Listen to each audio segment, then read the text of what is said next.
Hey everyone, today we are making cheese chili Indian style. So for that we are first marinating the paneer by coating it with some flour, spices and curd.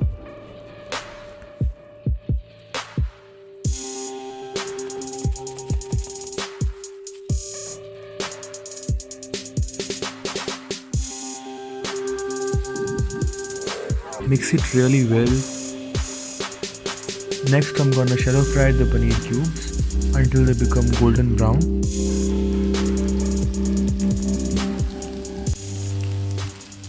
Heat some oil and add jeera, bay leaf, ginger, garlic and green chillies, diced onions and bell peppers and saute them well.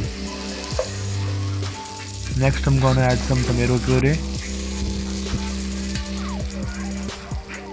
some spices like turmeric, red chili powder, coriander and garam masala and salt. Add the paneer cubes we fried and mix them well. Next add a teaspoon of vinegar for that extra tanginess. Now the chili paneer is ready. Serve with roti and you can serve it with rice also. Thank you and do like, share and subscribe.